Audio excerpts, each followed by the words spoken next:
I remember I was driving back home and I got this text and it said, "Hey, we closed 2 sales today." And there had been 4 people who had walked into the business. And I had to pull over to the side of the road because I got so emotional, I got teary because it was the first time that someone else had ever sold something besides me.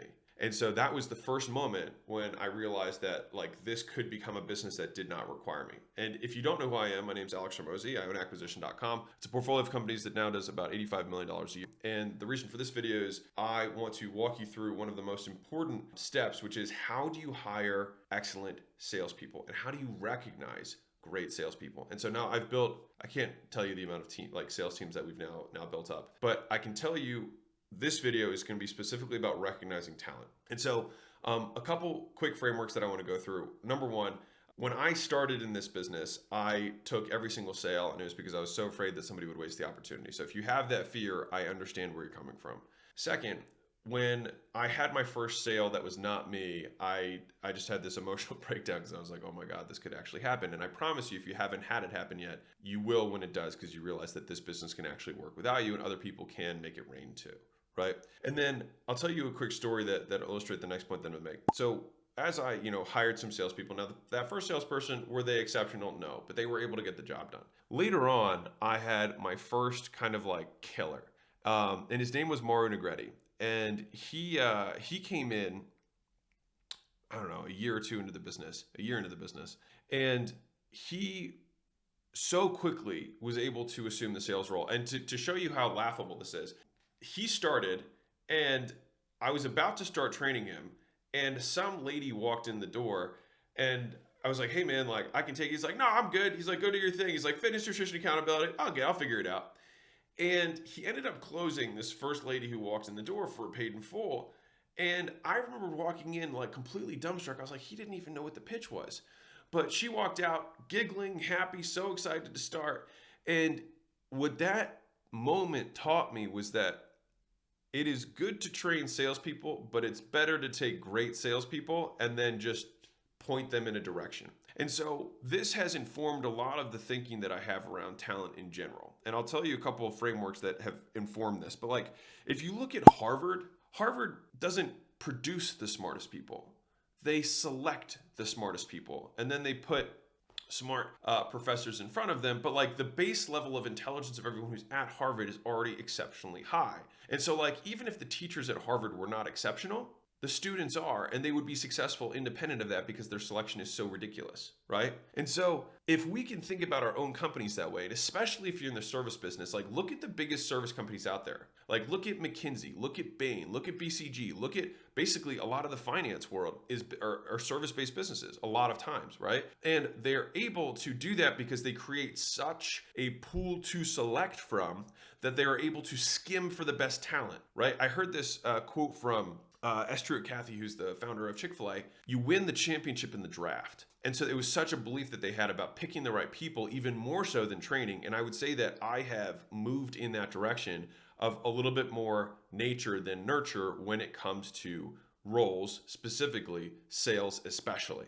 There are certain characteristics about building rapport, about having certain, dynamics or energy, whatever you want to say, that like Mario Negretti, when he walked in, he had all of these things and he didn't even know the pitch, but he won that sale off of just pure rapport. And so if I'm going to allocate the same level of time to training somebody, I might as well start with somebody who has a much higher base, because I could spend 10 hours to take someone from a 2 to a 4.5, or I could spend the same 10 hours taking someone from a 6 to a 9. And the thing is, I'm also going to get more bang for my buck in terms of my hours of training with somebody who has a natural proclivity for selling compared to somebody who does not. What's interesting about this, and this is just like my observation, is that you just have to be willing to talk to more people in the recruiting process. I will say, like from a recruiting standpoint, there's two kind of things to look out for. If you cannot pay super handsomely based on your price points, which you need to maybe fix later. But like, if you can't pay super well for the salesperson, then you need to look harder and you'll need to interview more people and you'll need to probably run ads and use your network. If you can pay well, the best salespeople are already employed. And so it comes down to recruiting those salespeople from other sales jobs, ideally from companies just like yours, so that they already know a lot of the things coming into it. So it decreases the ramp up time for them, because all we're really doing is swapping products, and the actual sales cycle, the type of sale, is it a transactional sale? Is it a long sale? Is it a software sale? Is it a coaching program sale? Whatever it is, right? There's so few variables that we're changing that they can immediately jump and go, which also allows you to make a judgment on their proficiency faster. And so as a quick side note to this, because this is something that I've given a lot of thought, if you look at the top salespeople and sales trainers, and this is going to drive home the point that I was making earlier about it being much of it being born, all right, is that if you look at the top people who are in the space, you look at Jordan Belfort, right? You look at Bradley, you look at, and some people would say me in terms from a selling perspective. All the guys that I know who have taught sales were exceptional salespeople day one. Bradley started selling cars when he was 18 years old and was the top salesman at 18 years old when he started. And he was like, I just found something I was really good at.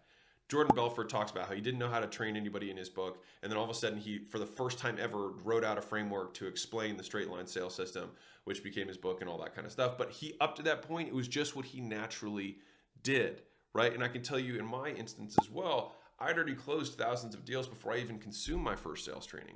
And so like, I do think that if we are selecting salespeople, I think it's much more about selection than it is about training. The training is to remind them how good they are, not necessarily to make them good. All right, and this is something that has shifted over time for me specifically. Now, if you're like, well, I suck at sales, you can absolutely put way more time into yourself than a business would reasonably put into an employee. All right, like you have you all the time. So you can train you in all your off hours and you're spending your own time to invest in yourself. But from a return on investment perspective, it's the cost of finding a good salesperson compared to the cost of training a bad or mediocre salesperson is significantly lower. It's much easier to find the right people than it is to take somebody and then make such a crazy extensive training, unless your entire model is we just take on every single person who walks in the door. Like 24 Hour Fitness has this model. They take on anybody who has a pulse and then they put them through a ridiculous culling process, and then 10% of people make it in the first 90 days. And may the odds be ever in your favor.